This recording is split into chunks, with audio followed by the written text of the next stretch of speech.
Welcome, Radiant Souls. I'm Araenia Susan from Being Human and Sacred Relationships. Today, I'm going to have a wee chat about healing and how healing needs comfort. By comfort, I mean peace, relaxation, a sense of calm. During March, I became quite ill, and it came to me one night as I was lying in bed, realizing how tense my body was, how jumbled my thoughts were, and how distressed and upset I was about the sickness that I was dealing with.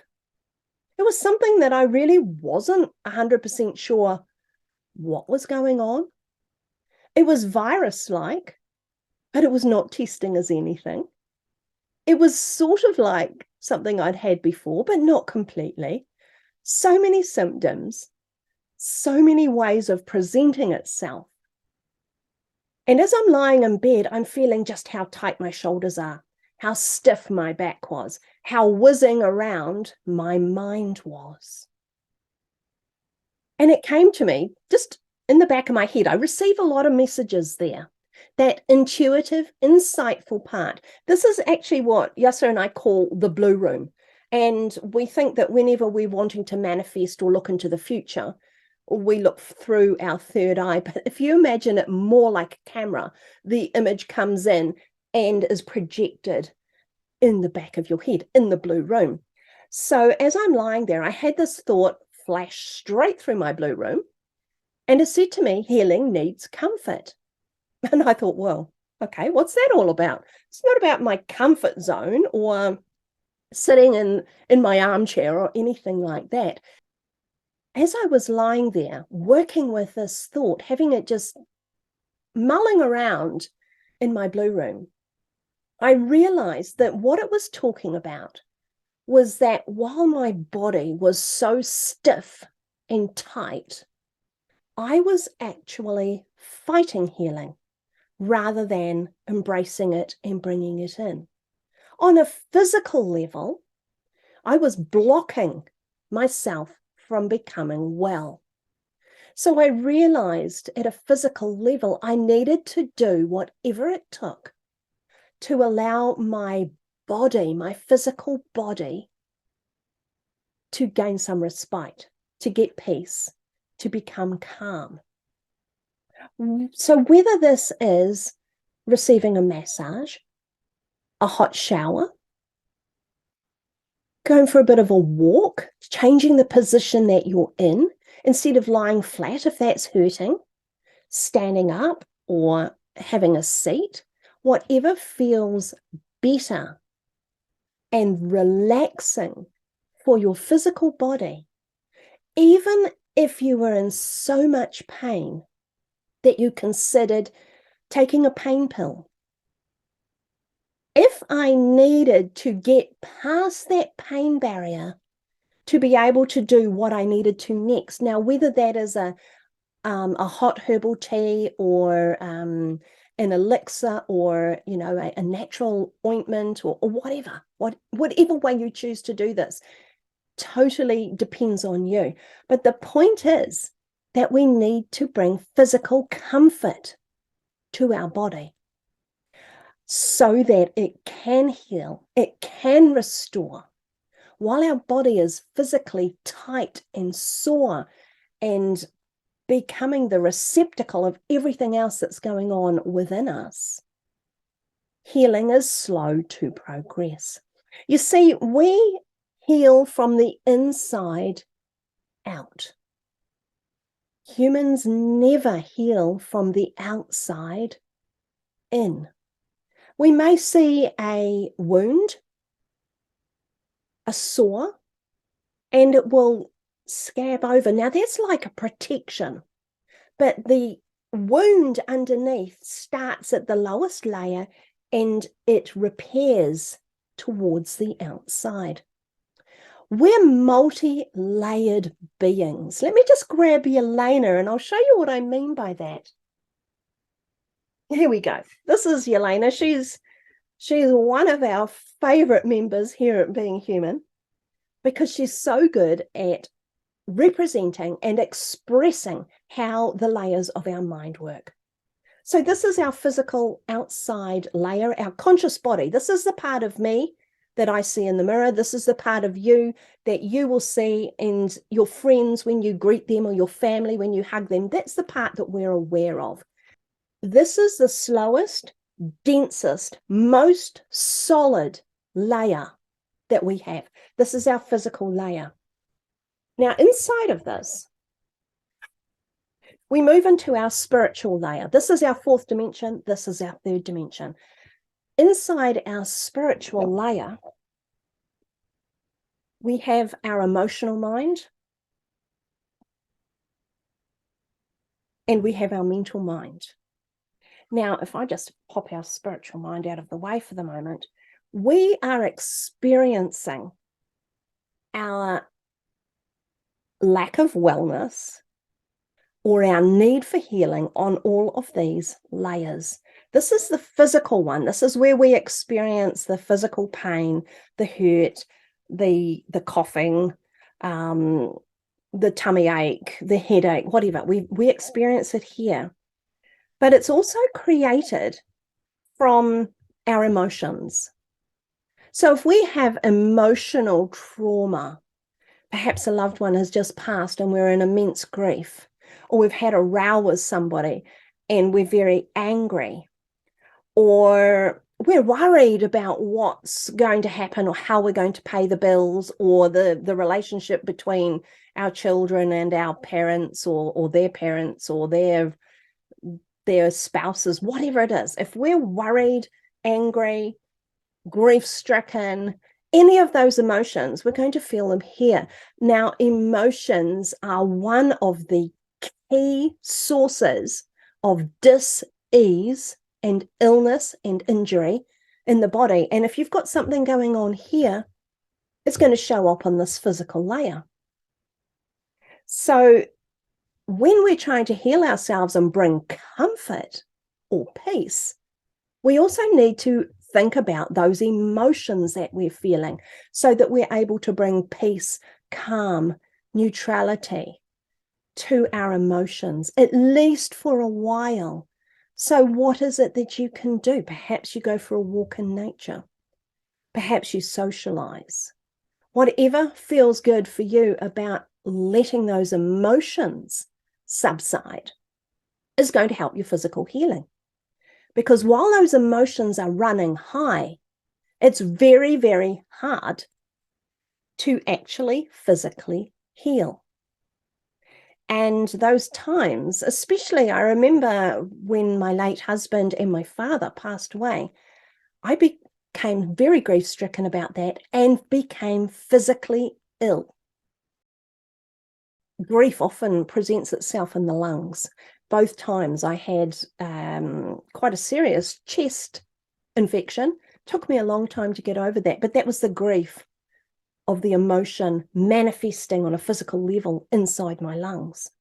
So we need to bring comfort to our emotions. Mental trauma as well, or mental torment. If you're really concerned about the future, if you've got those thoughts that go round and round and round in your head and you can never let them go, this mental torment can show up in the physical body as well.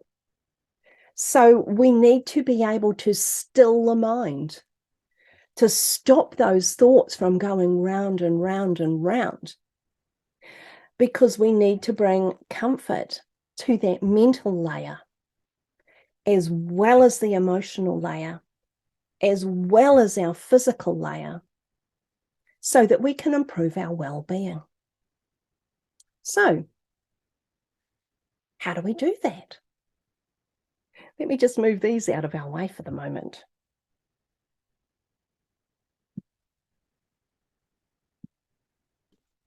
We talked about our soul, our inner light, our multi-layered being, starting with our heart center. Now, in this position, we have got our own inner light. And that inner light is there for us. It illuminates us. And it is something that we just do not make enough use of. This is our personal protection. It's our embodiment of what's perfect for us. But we think we need to look at something on the outside that we can use as a sticking plaster to make us feel better without realizing that we have the perfect remedy in there. Now, it's not necessarily on its own going to fix your broken leg or help you to recover from a chronic serious illness or anything else. But when we can work with our inner light, it helps to bring that sense of comfort and calm so that we are able to begin or accelerate that healing process. So our inner flame represents our soul in our heart center, also in our pineal gland, and it also has another portal just above our head.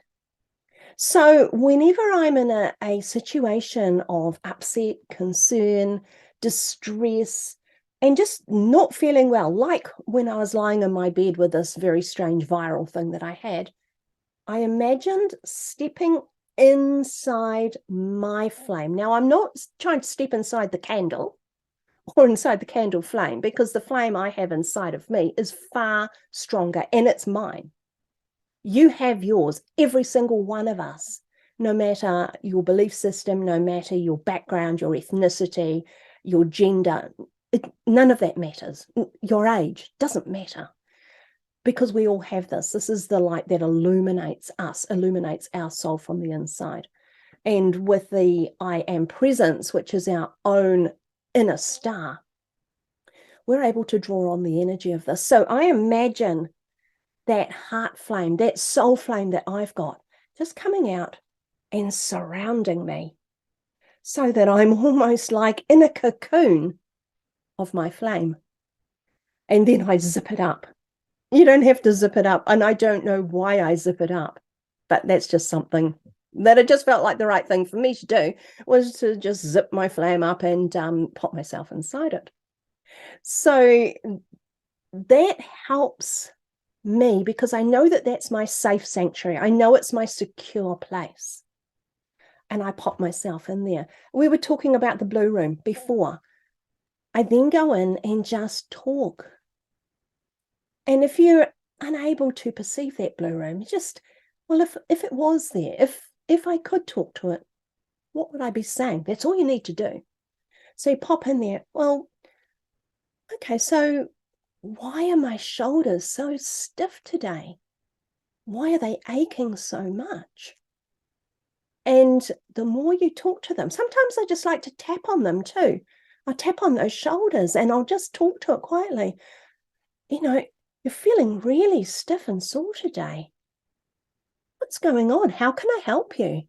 And then just allow whatever it is to come to you. Now, you may see a picture, you may hear something, you may feel something, or there may not be anything that you recognize at this part, because you're still learning how to work with your soul with regard to gaining messages and using it to manifest healing.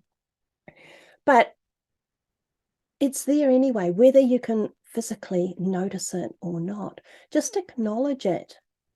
Sometimes those messages will come to you in a dream, or just perhaps something that you see out in the environment and you think, oh, I think that's got something to do with it. Or when you can give yourself time to relax, you may have a memory pop into your mind and you think, that's probably what it's all about. So you can start to identify and then bring peace to yourself through your body, because you have taken that intense focus on, oh, I'm so sore, I'm in so much pain, oh, I'm so worried, I've got no idea what to do, I'm so angry, I'm just frustrated. I can't stand this anymore. As soon as we can step back from that and allow ourselves to start feeling that calm and that comfort, things start to change. So the tapping or the talking in the blue room, popping yourself in a flame, those are all ways that you can start to connect with that inner layer of yourself that is far stronger and far more powerful than what you have on the outside. And it's far stronger and far more powerful than any external factor in your healing. That's not to say we never need those external factors. If you fall down and break your leg, going to the ER at the hospital and having your plaster or whatever put on is definitely a good idea, because it's going to help you get to that level of comfort where you can start that inner process. So some of the ways that you can take action to help your own healing and to find that comfort. Listen to your own inner guidance. Go with what feels right for you. Give yourself the grace of space. If you're busy, step back. Take a mental health day. Take time for yourself. Have a long bath. Whatever it is that feels good for you. Listen to yourself. Feel into your day. And if it's a time where you're really struggling, feel into moments of the day. Maybe it's only 5 minutes, maybe it's an hour, but what can I cope with? What do I feel like doing? What seems to be a good idea for me right now, rather than what should I do? What's the expectation? What does everybody else want? Busy. You'll never find comfort and peace in that for your own well-being. Perhaps take a walk in nature. Talk to friends, visit with friends, have a coffee, pop around and visit, or invite them to visit you. Or if you're not feeling well enough to go out, maybe have a conversation on the phone or send messages, whatever it is. If you're up to it, perhaps a little gentle exercise, a walk. Even if you're not very well at all, see if you can pop yourself in front of a window where you can look out at something nice. It might be a bush or a plant or a tree or the birds in your garden. Or it might be children playing. Whatever sings to your heart. Put yourself in a position where you can experience that. That will help to bring those levels down so that you can start to find calm. Listen to some calming music. I know that you are able to locate online free streaming relaxation, meditative music. That sometimes if I'm feeling a bit overwhelmed, I'll put my headphones on and I will just allow that gentle music to play in the background while I'm doing something else. Maybe it's the sound of a stream or running water or the ocean, whatever it is that works for you. And if you are a person who likes to or finds it easy to meditate, that may be something you choose to do as well. It's probably not the best time to try and learn to meditate or think I should, because then you're putting that stress on what I have to do rather than what I feel like doing. So those are all different ways that you could consider bringing comfort, peace, and relaxation in as you are healing. So healing your physical layer. So this could be, your arms, your limbs, your skin, your head, but also your internal organs. So if you've got a bit of a bladder infection going on, or you've got a stomach ache, or your liver's a bit fiery, your kidneys are sore, whatever it is, this is all physical layer as well. Your emotions, bringing healing to your emotional trauma and bringing peace to yourself so that you can begin to heal. And also that mental torment that you may be under for whatever reason, slowing down those thoughts that drive you crazy, that just never seem to let go and give you that peace. The more you can work on dialing down those extreme levels of anxiety or anger or grief or frustration or worry. Whatever you can do to find comfort and peace, relaxation in each of those three levels will help you on your healing journey. Cheers.